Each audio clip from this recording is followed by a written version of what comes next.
The dust from her father's boots still hung in the air when Grace Henderson realized he had just sold her future to the most dangerous man in southern Utah. And she had exactly 3 weeks before Malcolm Crenshaw would come to claim what he believed was his.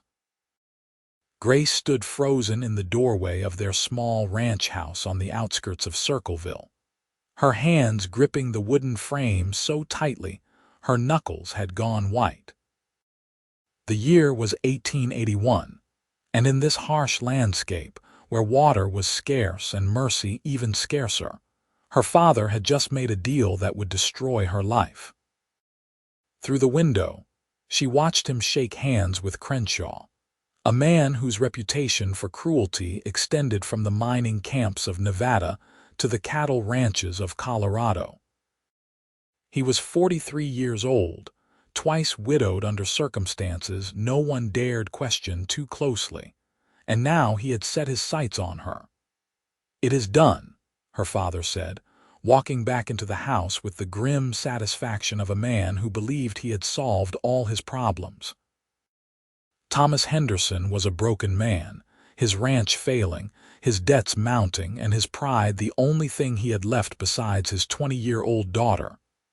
"Crenshaw will pay off everything we owe. The ranch will be secure." "And what about me?"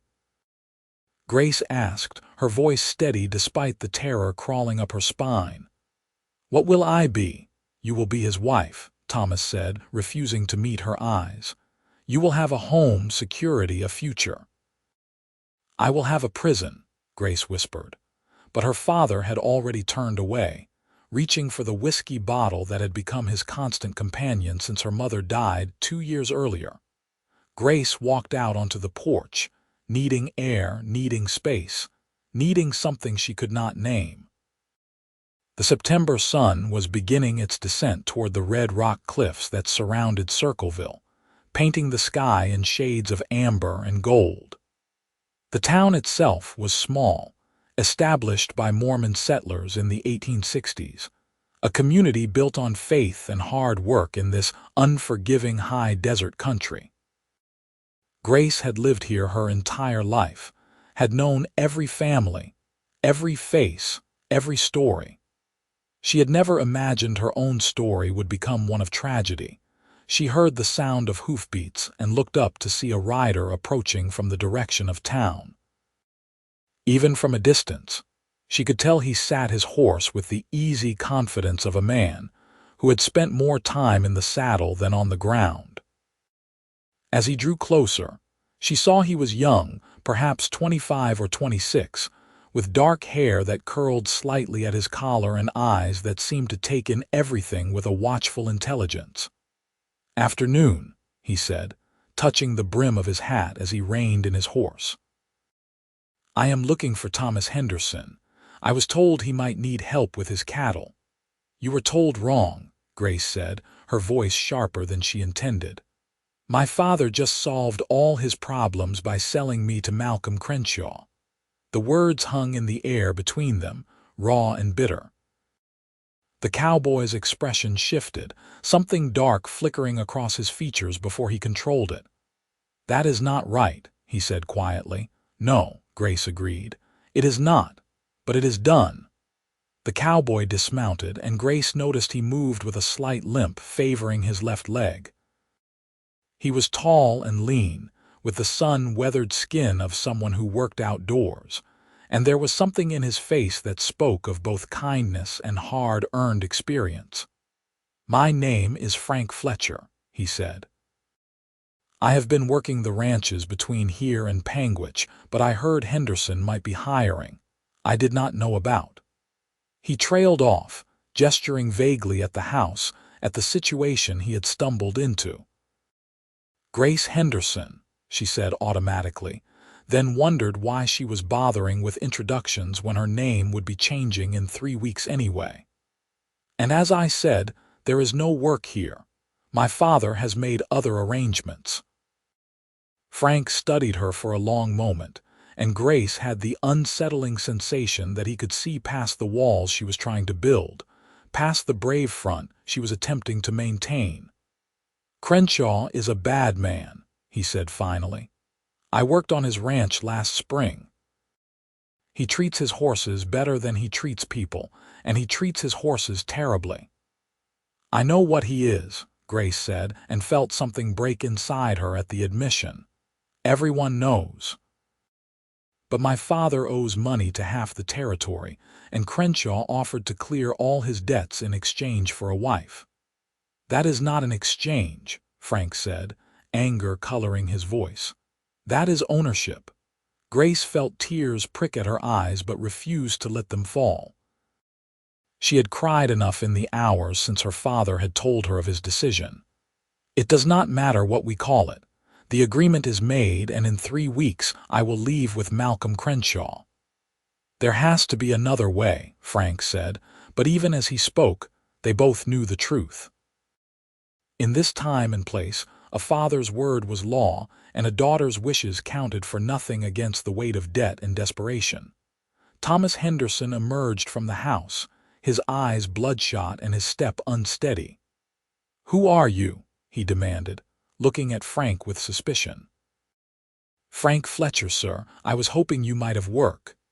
"No work," Thomas said curtly, "and no need for strangers hanging around my daughter. Move along."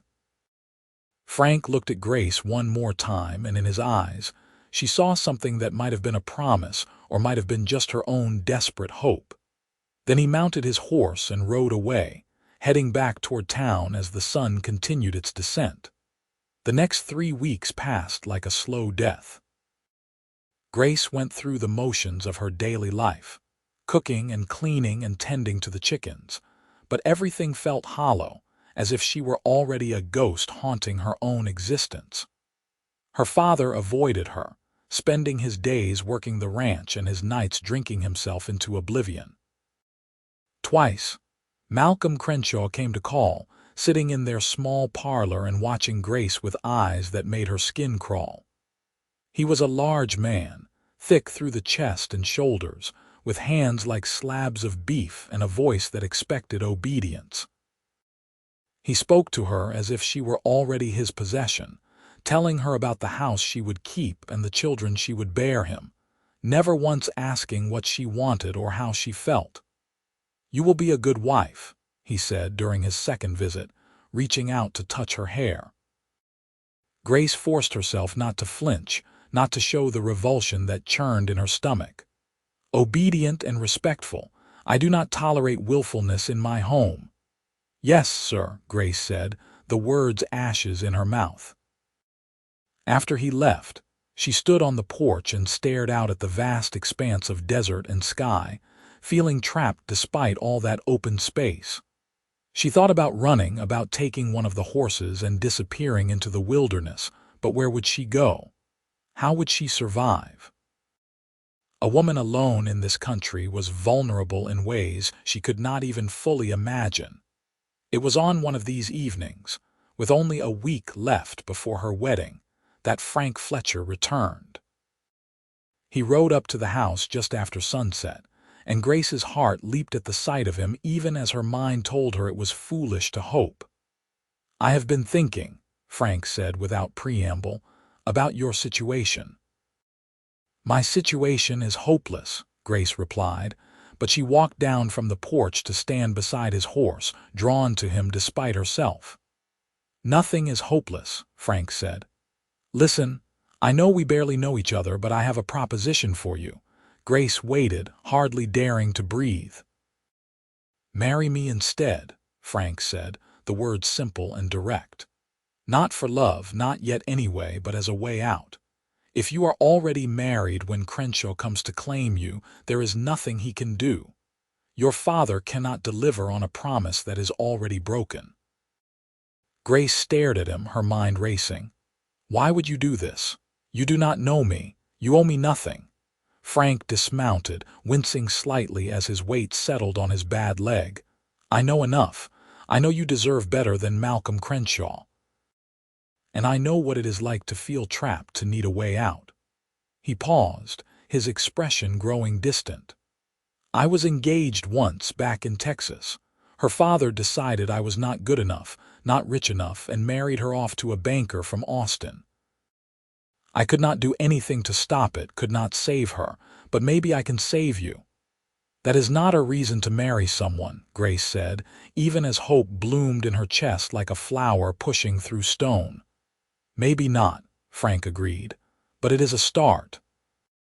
Look, I am not rich and I do not own land, but I am a hard worker. I can provide for you. We could make a life together, a real life, not the nightmare Crenshaw would give you." "My father will never agree," Grace said, but she was already thinking, already planning. "He needs Crenshaw's money." "Then we do not ask his permission," Frank said. "We ride to Panguitch tonight, find a preacher, and get married.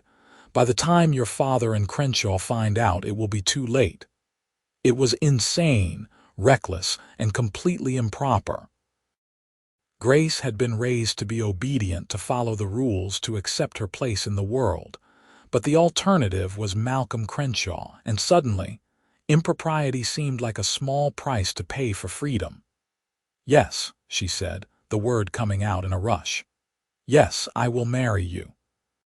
Frank's smile transformed his face, making him look younger and somehow more vulnerable. "Go pack what you need, only what you can carry. We need to leave before your father realizes what is happening." Grace ran back into the house, her heart pounding so hard she thought it might burst from her chest. Her father was passed out in his chair, an empty bottle on the floor beside him. She moved quietly through the small house, gathering her few possessions. Her mother's Bible, 2 dresses, some undergarments, the silver locket her grandmother had given her. Everything else she would leave behind, all the memories of a childhood that now seemed like it belonged to someone else. She paused in the doorway of her father's room, looking at him slumped and snoring. Part of her wanted to hate him for what he had tried to do, but mostly, she just felt sad. He had loved her mother so much, and when she died, something in him had died too. He was a broken man making broken choices, and Grace could not fix him. She could only save herself. "I am sorry," she whispered, though she was not sure if she was apologizing for leaving or for the pain he would face when Crenshaw discovered the betrayal. Then she turned and walked out of the house for the last time as Grace Henderson. Frank was waiting with 2 horses, one of them borrowed from a rancher friend who had asked no questions. He helped Grace mount, his hands steady and respectful, and then they were riding through the darkness, leaving Circleville behind. The September night was cool, the sky a vast canopy of stars so bright they seemed close enough to touch. Grace had never been out alone at night like this, had never felt this strange mixture of terror and exhilaration. They rode hard for Panguitch, covering the 30 miles in darkness, stopping only to rest the horses. Frank was a comfortable presence beside her, not pushing her to talk, but somehow making the silence feel companionable rather than awkward.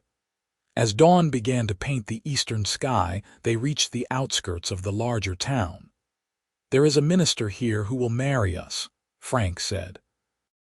"He is a good man, not the kind to ask too many questions." They found Reverend Martin eating breakfast in the small house behind his church.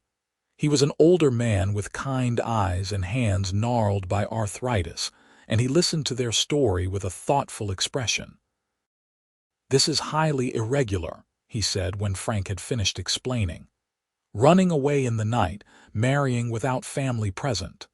"Please," Grace said, speaking for the first time since they had arrived.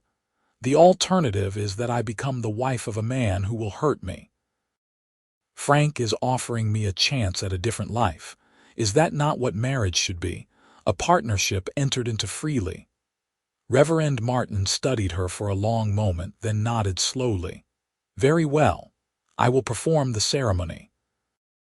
But I want you both to understand that marriage is not simply an escape from one situation.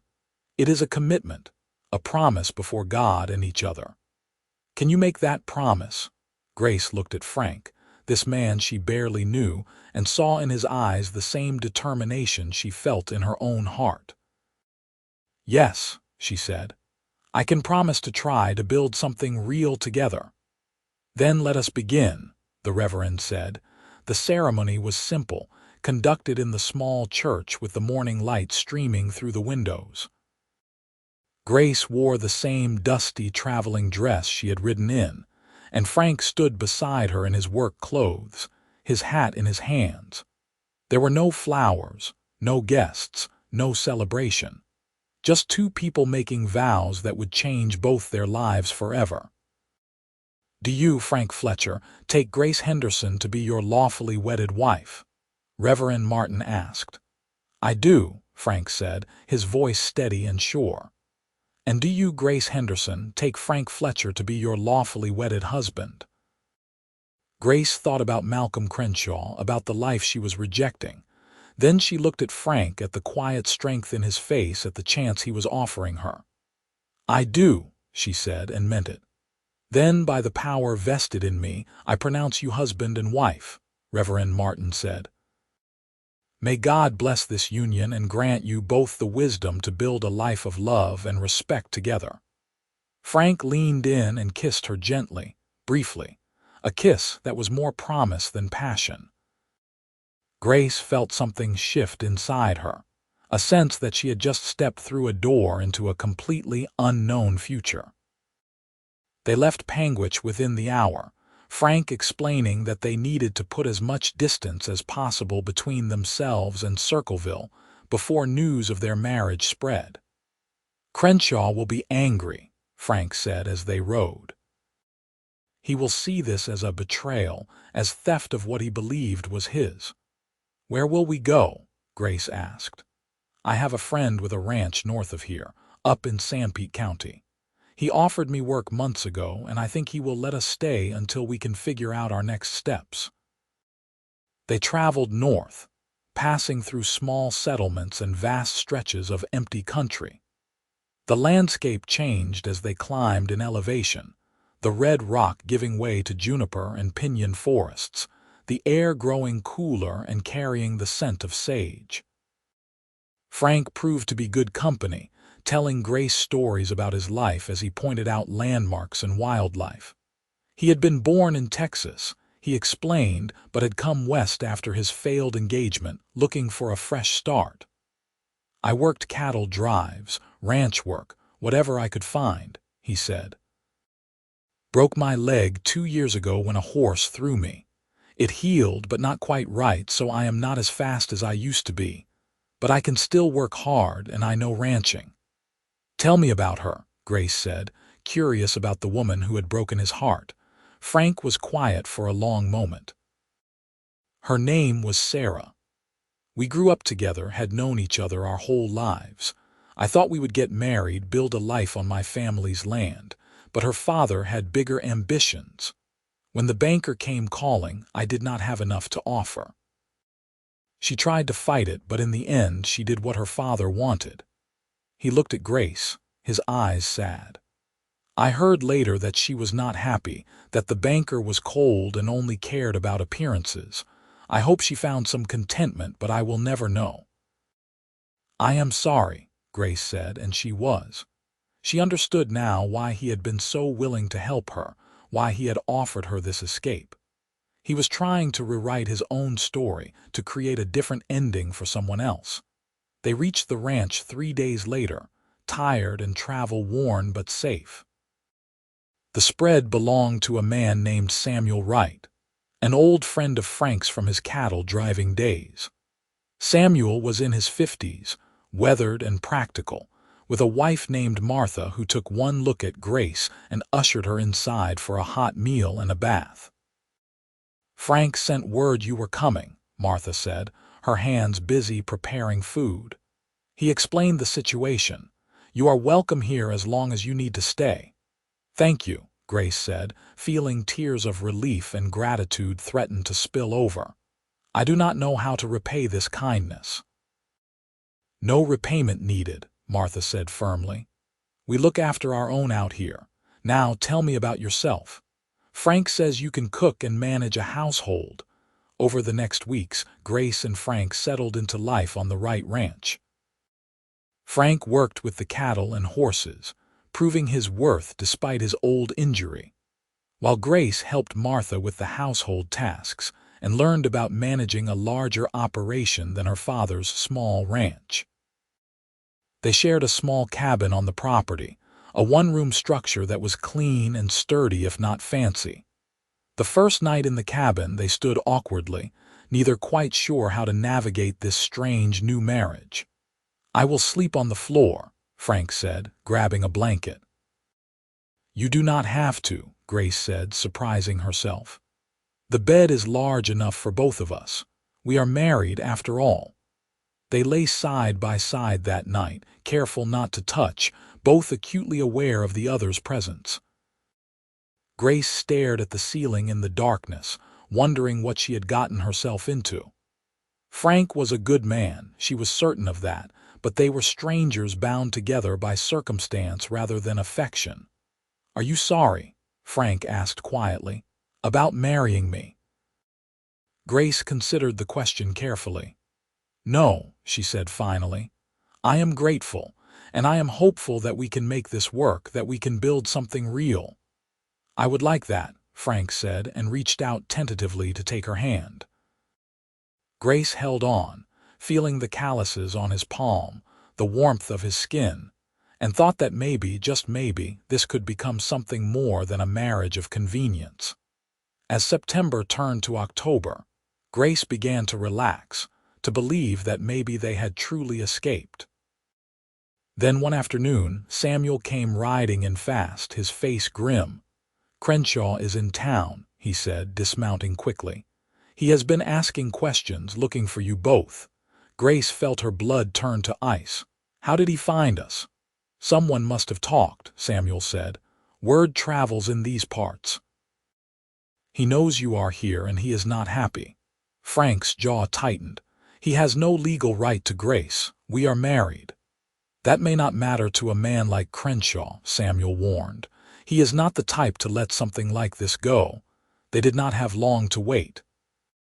Malcolm Crenshaw arrived at the ranch the next morning, accompanied by 4 men who looked like the kind of rough characters who hired out their guns for pay. He sat his horse like a king surveying conquered territory, his eyes cold and hard as they settled on Grace. "There you are," he said, his voice deceptively mild. "I have been looking for you, girl. Your father is worried sick." "I am no longer my father's concern," Grace said, forcing herself to stand tall despite the fear coursing through her. "I am married now." "A marriage made in deception," Crenshaw said, his expression darkening. "Henderson promised you to me. I paid his debts, cleared his name. You owe me." "I owe you nothing," Grace said. "My father had no right to promise me to anyone. I chose my own husband." Crenshaw's gaze shifted to Frank, who had emerged from the barn and now stood slightly in front of Grace, his hand resting on the gun at his hip. "You," Crenshaw said, his voice dripping with contempt. "I remember you. You worked for me last spring, lasted all of 2 weeks before you quit. Said you did not like my methods." "That is right," Frank said calmly. "I saw how you treated your men and your animals, and I wanted no part of it. And now you think you can steal what is mine," Crenshaw said, his voice rising. "You think there are no consequences for that." "Grace is not a thing to be stolen," Frank said, his voice hard. "She is a woman with her own mind and her own choices. She chose to marry me, and that marriage is legal and binding." "We will see about that," Crenshaw said. He gestured to his men, who began to dismount. "I am taking her back to Circleville, where we will sort this out properly." "No," Frank said, stepping forward. "You are not taking her anywhere." Samuel appeared on the porch of the main house, holding a rifle. "This is my property, Crenshaw, and these people are my guests. I am going to have to ask you to leave." Crenshaw looked around, calculating odds. He had 4 men, but Samuel had a rifle, Frank was armed, and 2 more ranch hands had appeared from the bunkhouse, also carrying weapons. For a long moment, the tension was thick enough to cut, everyone waiting to see who would make the first move. "This is not over," Crenshaw said finally, his voice low and dangerous. Henderson still owes me, and I will have what I am owed one way or another. He wheeled his horse and rode off, his men following. Grace felt her legs go weak and Frank caught her elbow, steadying her. He will not give up, she said, her voice shaking. He will find another way to hurt us. Then we need to be smarter than him, Frank said. We need to make sure there is no legal question about our marriage, no way for him to challenge it. That evening, they gathered in the Wrights' parlor, trying to figure out their options. Samuel suggested they go to the territorial authorities, file official paperwork, make everything as legal and documented as possible. Martha thought they should leave Utah altogether, head to Colorado or Wyoming where Crenshaw's influence did not reach. I do not want to run for the rest of my life, Grace said. This is my home. I have as much right to be here as he does. Then we fight, Frank said. We make our stand and prove that Grace made her choice freely, that no one owns her. Over the next weeks, they did exactly that. They traveled to the county seat, filed all the necessary paperwork for their marriage, and got statements from Reverend Martin confirming that Grace had entered into the union willingly and of sound mind. They also began to quietly spread the word about Crenshaw's character, talking to other ranchers, other women who had suffered under his cruelty, building a picture of a man who was dangerous and abusive. During this time, something else was happening, something Grace had not anticipated. She and Frank were falling in love. It happened gradually, in small moments. Frank teaching her to ride better, Grace mending his favorite shirt, conversations by lamplight about their hopes and dreams. She learned that he wanted to own his own ranch someday, a place where he could raise horses and cattle and build something lasting. He learned that she had always dreamed of having children, of creating a family filled with love and laughter, so different from the lonely existence she had known with her grieving father. One night in late October, as they lay in bed in their little cabin, Frank turned to her and said, I know this marriage started as something practical, but Grace, I need you to know that it has become something more for me. I love you. Not because I feel obligated, not because we are bound by law, but because you are brave and kind and strong, and I cannot imagine my life without you now. Grace felt her heart swell with emotion. I love you too, she said, and it was the truest thing she had ever said. I did not think I could, not so quickly, but Frank, you have given me something I did not even know I was missing. You have given me freedom and respect and the space to be myself. How could I not love you for that? They kissed then, not the brief formal kiss of their wedding day, but a deep, passionate kiss that spoke of commitment and desire and a future built together. That night, their marriage became real in every sense, a union of hearts and bodies and souls. November brought the first snow to the high country, and with it, news from Circleville. Thomas Henderson had died, drunk and alone in his house, his body not discovered for 2 days. Grace wept when she heard, mourning not just her father but the man he had been before grief destroyed him.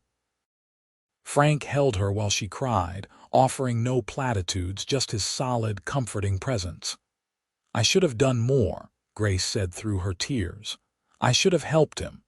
You tried, Frank said gently, but he was drowning, and if you had stayed, he would have pulled you under with him. You have to forgive yourself for surviving. The news of Henderson's death came with another piece of information. Malcolm Crenshaw was claiming that the ranch now belonged to him, payment for the debts Henderson had owed. He had taken possession of the property and was making noise about still being owed a wife. He is trying to force your hand, Samuel said when they discussed it. He thinks you will come back to reclaim your father's land, and when you do, he will have you. The land is not worth it, Grace said firmly. Let him have it. It was never really a home, not after my mother died. But Frank had a different idea. What if we challenge his claim legally? Henderson's debts were supposed to be paid in exchange for Grace as his wife. Since Grace married someone else, the original agreement was void. Crenshaw should not be entitled to the property. It was a bold strategy, and it meant engaging with Crenshaw directly through the legal system. But Grace was tired of running, tired of looking over her shoulder. "Let us do it," she said. "Let us end this once and for all." The legal battle took months, stretching through the winter and into the spring of 1882. They hired a lawyer from Salt Lake City, a sharp young man named David Marsh who specialized in property disputes. Marsh argued that Crenshaw's claim was based on a contract that was fundamentally illegal. You could not promise another human being in exchange for money. Grace was not property to be traded, and therefore the entire agreement was void from the start. Crenshaw fought back hard, bringing in his own lawyers, producing documents supposedly signed by Thomas Henderson. But Marsh was relentless, bringing in testimony from people who had witnessed Crenshaw's violence, who could speak to his character.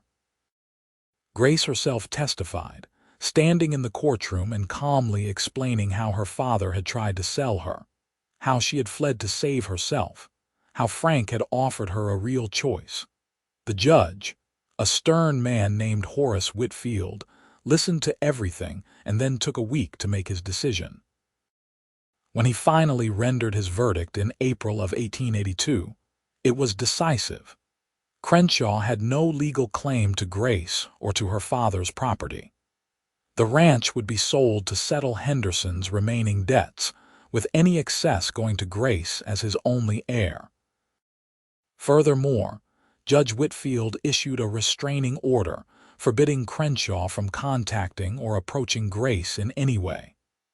This court finds that Miss Henderson, now Mrs. Fletcher, acted within her rights as a free citizen of this territory, Judge Whitfield said from the bench. No person can be bought or sold, promised or traded. Mr. Crenshaw's claims are without merit, and this matter is closed. Grace and Frank walked out of the courthouse into the spring sunshine, and for the first time in months, Grace felt like she could truly breathe freely. "It is over," she said, hardly believing it. "It is over," Frank agreed and pulled her into his arms right there on the street, not caring who saw. The sale of her father's ranch brought enough money for Grace and Frank to make a down payment on their own land, a small spread about 20 miles from the Wright Ranch.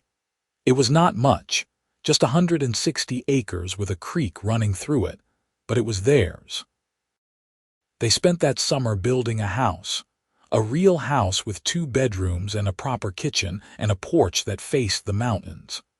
Friends helped with the work: Samuel and Martha, other ranchers they had met, Reverend Martin who came up from Panguitch to bless the property. "This is what I dreamed of," Frank said one evening as they sat on the porch steps, watching the sunset paint the sky in brilliant colors. "A home, a good woman beside me, a future to build." "I never let myself dream of this," Grace admitted. "I thought my life would be small and confined, dictated by other people's choices. You showed me it could be different." Frank took her hand, threading his fingers through hers. "We showed each other," he said. "I was just drifting before I met you, working jobs that did not matter, not building anything permanent. You gave me a reason to put down roots." That fall, Grace realized she was pregnant. The discovery filled her with a mixture of joy and terror. She had helped deliver babies in Circleville, had seen how dangerous childbirth could be, but she also desperately wanted this, wanted to create a family with Frank. "We are going to be parents," she told him one evening, watching his face carefully for his reaction. Frank's eyes went wide, and then he broke into the biggest smile she had ever seen. "Truly, we are going to have a baby, truly," Grace confirmed and found herself lifted off her feet as Frank spun her around in his arms. "I am going to be a father," he said, his voice full of wonder. "We are going to have a child." The pregnancy was not easy. Grace suffered from terrible morning sickness that lasted well into her second trimester, and as winter set in, the isolation of their ranch sometimes felt overwhelming. But Frank was attentive and patient, taking over more of the household tasks, reading to her in the evenings from the books Martha lent them, talking to her belly and telling their unborn child stories about the ranch and the horses and the life they were building. When the baby came in May of 1883, it was a long and difficult labor. Martha served as midwife, coaching Grace through the pain while Frank paced anxiously in the other room. Finally, after nearly 20 hours, a baby's cry filled the small house. "It is a boy," Martha announced, bringing the squirming, red-faced infant to Grace. "A healthy, strong boy." Grace held her son for the first time and felt a love so fierce it nearly stopped her heart. He was perfect, with Frank's dark hair and what looked like it might become her green eyes. "Hello, little one," she whispered. "Welcome to the world." Frank came in then, his face showing all the fear and hope and love he was feeling. "Can I hold him?" he asked, his voice rough with emotion. Grace placed their son in his arms and watched as Frank looked down at the baby with an expression of absolute awe. "He is incredible," Frank said. "What should we name him?" They had discussed names during the pregnancy but had not settled on anything definite. Now, looking at her husband holding their child, Grace knew exactly what she wanted. "William," she said. "After your father, William Fletcher." Frank's eyes filled with tears. His father had died when he was 15, worked to death on the family farm in Texas. "Are you sure?" he asked. "I am sure," Grace said. "Let this be a new beginning for the Fletcher family. Let William grow up knowing love and safety, all the things we both had to fight for." The years that followed were good ones, full of hard work and simple joys. The ranch prospered slowly but steadily. Frank proved to have a gift for training horses, and soon people from all over the territory were coming to buy Fletcher-trained mounts. Grace managed the household and raised William, who grew into a bright, curious boy with his father's quiet strength and his mother's determined spirit. In 1885, they had a second child, a daughter they named Rose. She was smaller than William had been, daintier, with blonde curls that came from some ancestor neither of them could quite place. William was protective of his baby sister from the start, always making sure she was safe, always willing to share his toys. "We are blessed," Grace said one evening, sitting on the porch with Frank while the children played in the yard. William was 5 now, Rose was 2, and another baby was on the way. "When I think about what my life could have been, what it would have been if you had not offered me another choice."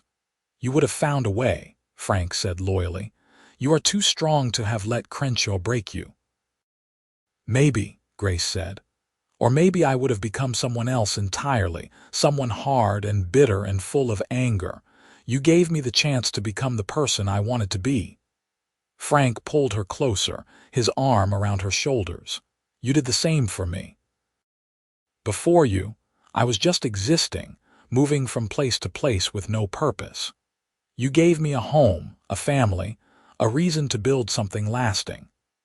They heard the sound of hoofbeats and looked up to see Samuel and Martha arriving for dinner, something that had become a weekly tradition. The older couple had become like family, surrogate grandparents to the children, steady friends to Frank and Grace. "We brought pie," Martha called out, holding up a basket. "Apple fresh from our root cellar." The evening passed in laughter and conversation, children running around while the adults caught up on news. Samuel talked about a new calf born that week. Martha shared gossip from town, and Frank detailed his plans to expand the barn before winter set in. After dinner, while the others were occupied, Samuel pulled Frank aside.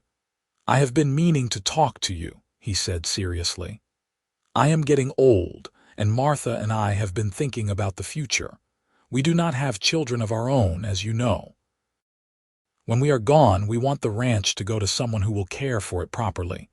We would like that someone to be you and Grace." Frank was stunned. "Samuel, I do not know what to say. That is incredibly generous." "It is practical," Samuel said. "You are like a son to me, Frank. You and Grace both. I know you would honor what Martha and I have built. Think about it. Talk to Grace. We are not going anywhere tomorrow, but I wanted you to know what we are planning." Frank shared the news with Grace that night after the children were asleep and their guests had departed.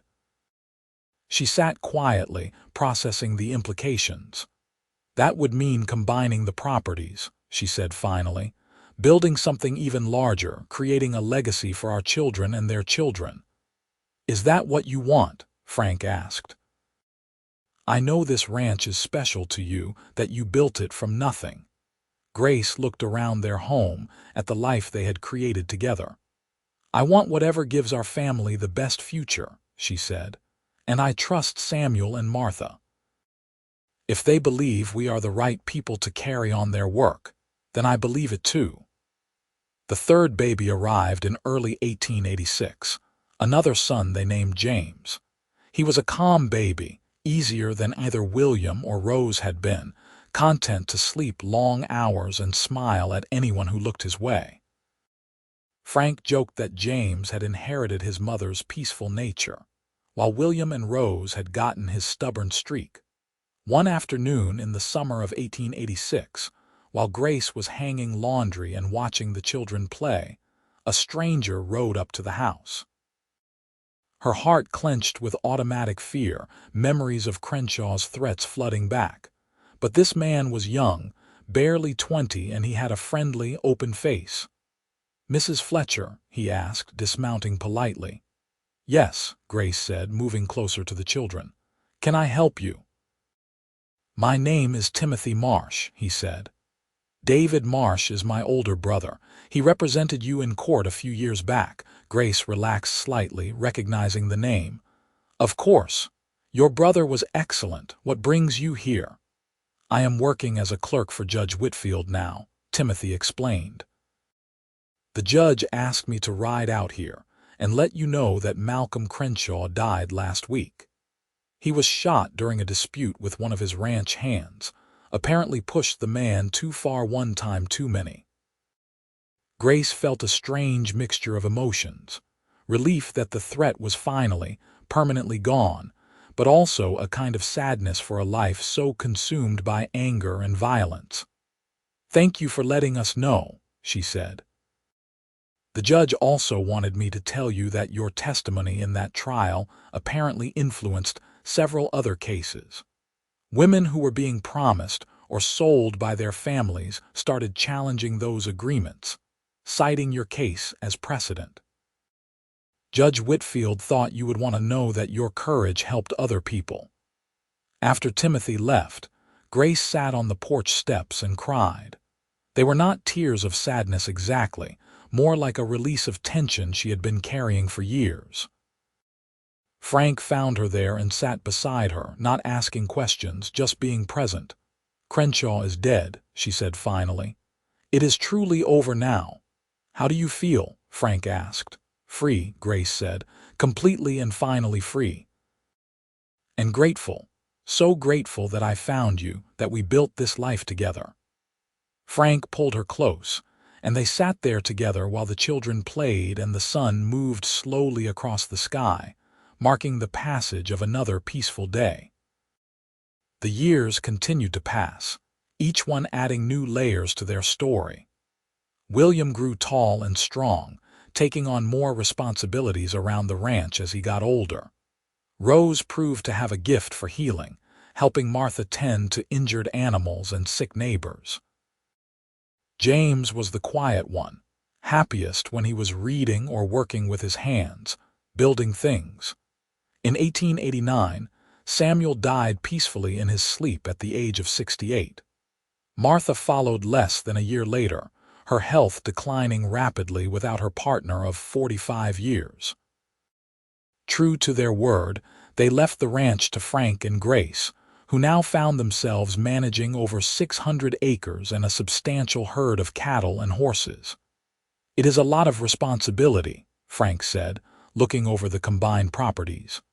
"We can handle it," Grace said confidently. "We have proven we can handle whatever comes our way." They hired additional hands to help with the increased workload, building a proper bunkhouse for the workers and expanding the barn. The Fletcher Ranch became known throughout the territory as a place where animals were treated well and workers were paid fairly, a direct reflection of the values Frank and Grace shared. On their 10th wedding anniversary in 1891, Frank surprised Grace with a gift, a small music box that played a tinkling version of a popular love song. It was an extravagance they could not really afford, but Frank had saved for months to buy it. "You remember our wedding day?" he asked as she opened it with delight. "How awkward we were, how uncertain. I remember thinking I was making the biggest gamble of my life," Grace said, smiling at the memory. "Marrying a man I barely knew to escape a terrible fate." "And now?" Frank asked. "Now I know it was not a gamble at all," Grace said. "It was the surest choice I ever made. You are my best friend, my partner, my love. I would choose you again every single day." They kissed then, a kiss that still carried passion even after 10 years of marriage, even after 3 children and countless challenges and the daily grind of ranch life. That evening, with the children finally asleep, they sat together on the porch they had built with their own hands, looking out at the land they had claimed together. The moon was full, turning the landscape silver, and somewhere in the distance, a coyote called to its mate. "I used to think my life was over that day my father promised me to Crenshaw," Grace said quietly. "I felt like I was being buried alive, and then you rode up, this stranger with kind eyes and a lame leg, and you offered me hope." "I was trying to save you," Frank said. "But the truth is, you saved me too. I was lost, Grace, drifting without purpose. You gave me a reason to be something more than just another hired hand moving from ranch to ranch." "We saved each other," Grace said. "That is what love does, I think. It does not fix everything, but it makes you strong enough to face whatever comes." In 1893, their 4th child was born, another daughter they named Martha in honor of the woman who had been like a mother to them both. William was 10 now, old enough to understand the gift of life, and he was fascinated by his tiny new sister. Rose, at 8, appointed herself assistant mother, always wanting to hold the baby or help with her care. Frank was 40 years old now, Grace was 32, and they had built something neither of them could have imagined in those desperate days when they had fled to Panguitch in the darkness. They had land, family, respect in the community, and most importantly, they had each other. One day in the fall of 1894, Grace was working in the kitchen when she heard a commotion outside. She went to the door and found William, now 11, proudly showing his father a calf he had helped deliver by himself. "I did it, Pa," William said, his face glowing with achievement. "Just like you taught me. The calf is healthy and the mother is fine." Frank's face showed such pride and love that Grace felt her eyes sting with tears.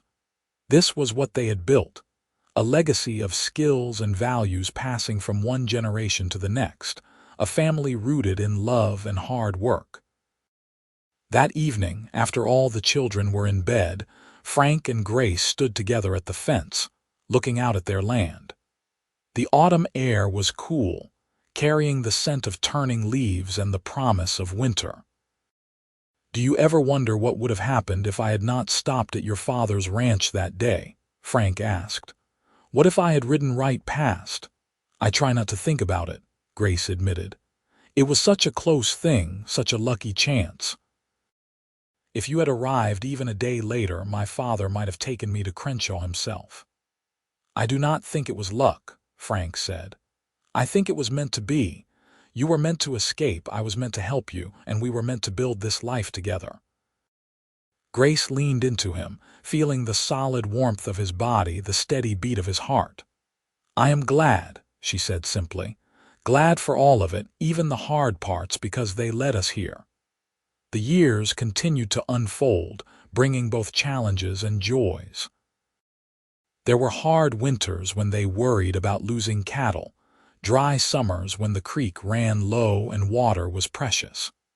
There were illnesses that kept them up at night with sick children, and accidents that reminded them how quickly life could change. But there were also birthdays and holidays, first days of school and last days of innocence, weddings and grandchildren, and the slow, steady accumulation of a life well lived.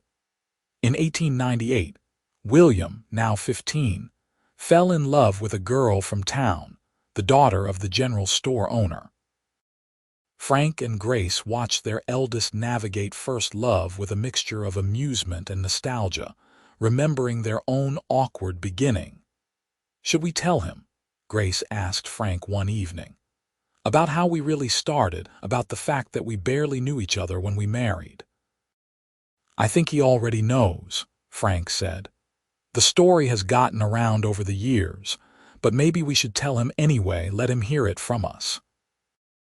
They called William in that evening and sat him down in the parlor, the same room where they had made so many important family decisions over the years. "Your mother and I want to tell you something," Frank began. "About how we met, about the beginning of our marriage." They told him everything: Grace's father's desperation, Crenshaw's violence, the midnight flight to Panguitch, the marriage that had started as an escape plan. William listened quietly, his young face growing serious. "So you married Ma to save her?" he asked when they had finished. "I married your mother to give her a choice," Frank corrected. "A way out of an impossible situation. But what started as something practical became something real. I fell in love with her, William, and I thank God every day that I stopped at that ranch." "Ma," William asked, turning to Grace, "are you glad he saved you?" Grace reached out and took both Frank's hand and William's, linking them together. "I am glad your father offered me another option," she said carefully.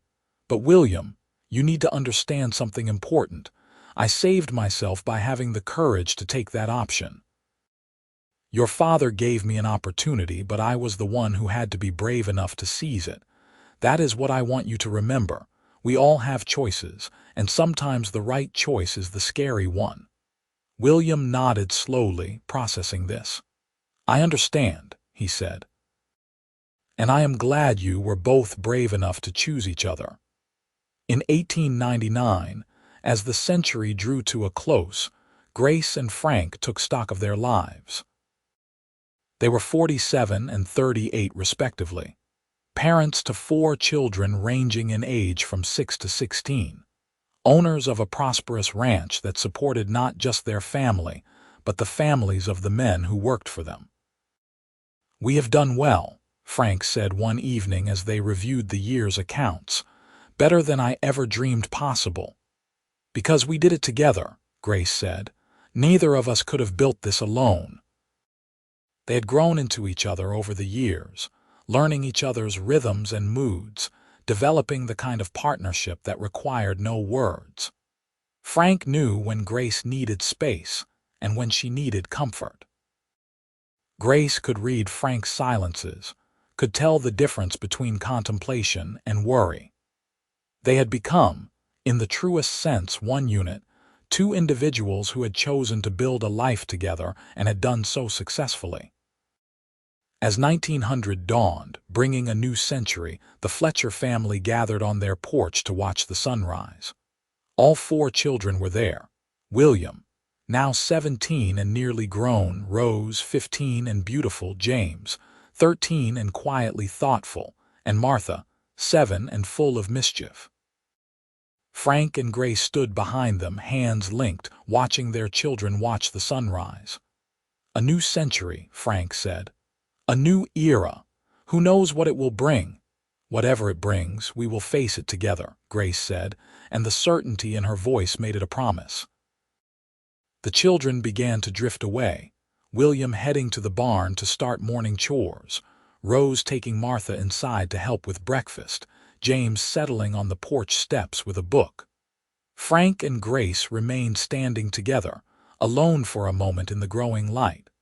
"You ever think about him?" Frank asked suddenly. "Crenshaw, I mean, about what your life would have been if you had married him." Grace was quiet for a moment, considering the question seriously. "Sometimes," she admitted. "Not often, but sometimes.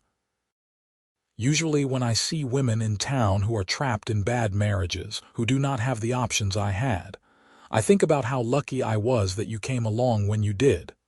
"Not lucky," Frank said. "Blessed." "Blessed then," Grace agreed.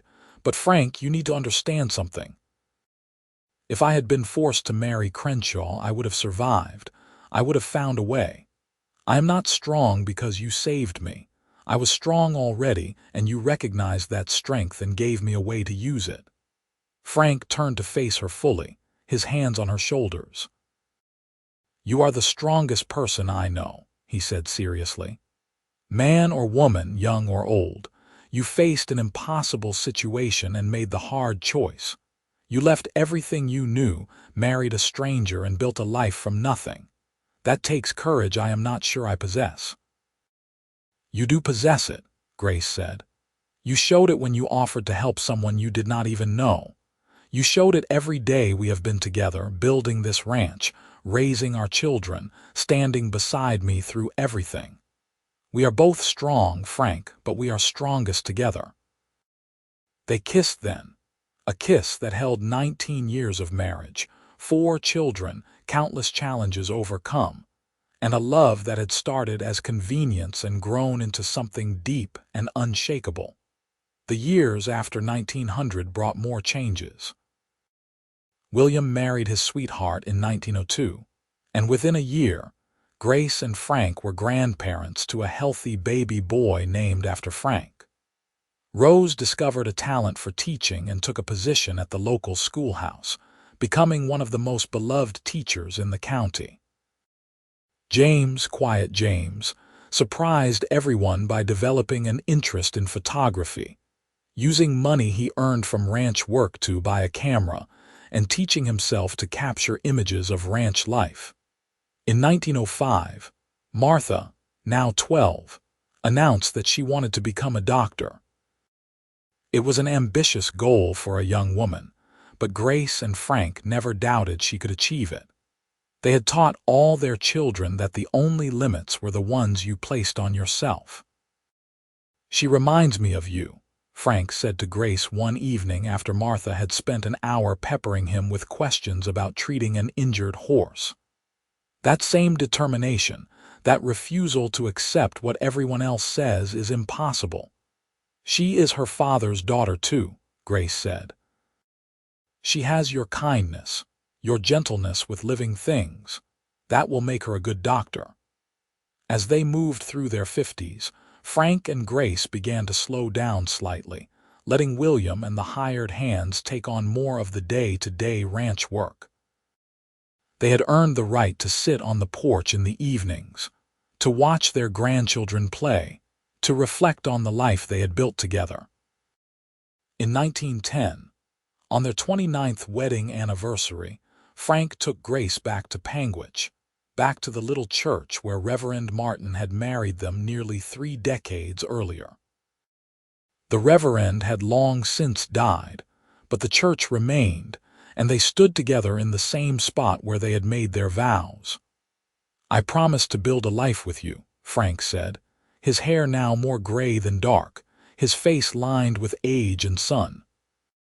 "I promise to respect you, to honor you, to stand beside you. I think I have kept those promises."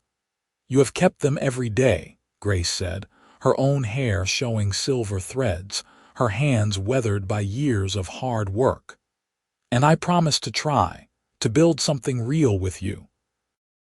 I think we have done that. More than that, Frank said. We have built something extraordinary.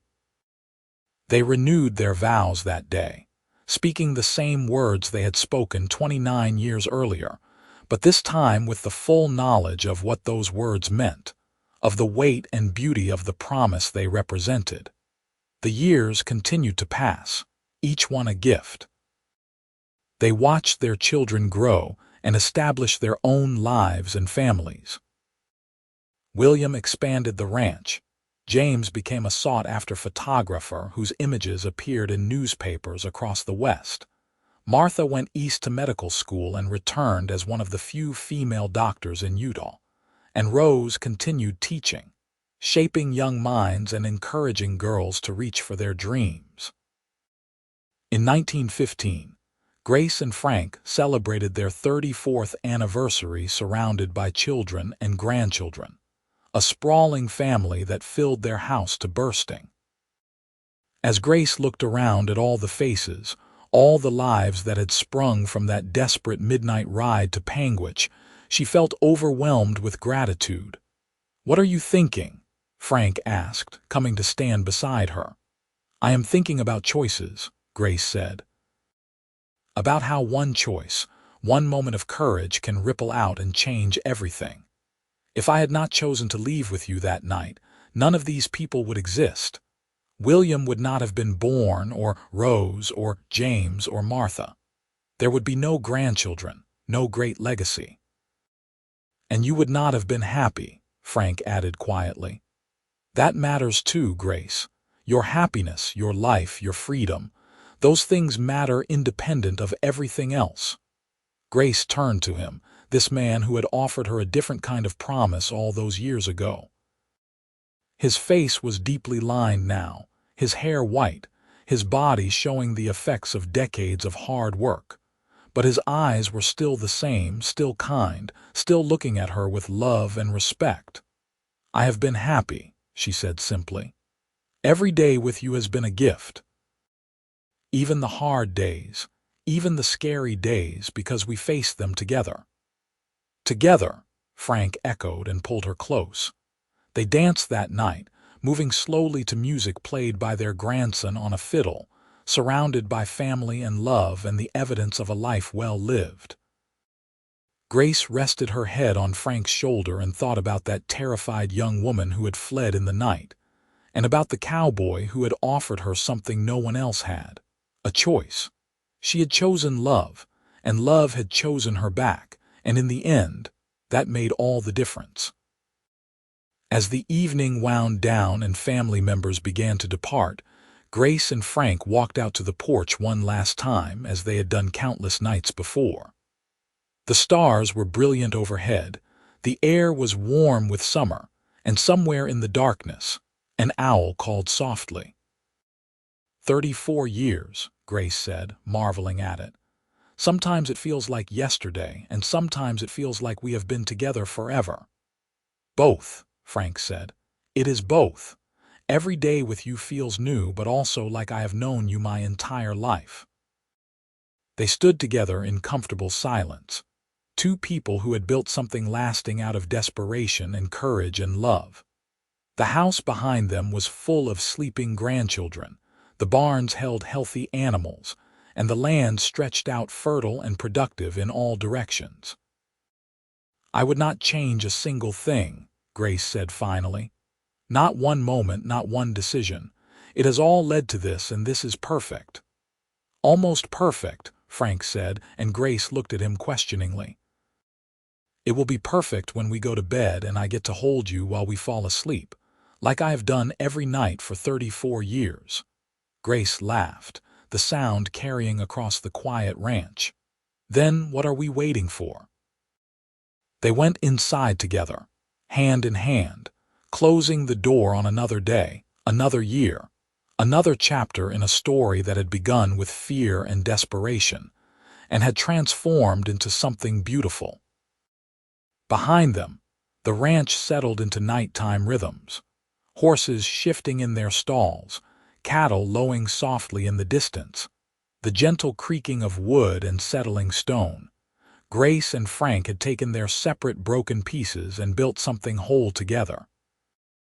They had proven that love could grow from the most unlikely beginnings, that courage could change the course of a life, and that a promise freely given and faithfully kept could create a legacy that would last for generations. As they lay together in the darkness of their bedroom, Frank's arms around Grace just as he had promised, they both knew that they had found something rare and precious. A love that had been tested by time and circumstance and had only grown stronger. Tomorrow would bring new challenges, new joys, new reasons to be grateful. But tonight, they simply held each other, two souls who had chosen each other against all odds and had made that choice count every single day since. And in the morning, when the sun rose over the red rock cliffs and painted the desert in gold, they would rise together to face another day, still partners, still in love, still writing their story one choice at a time.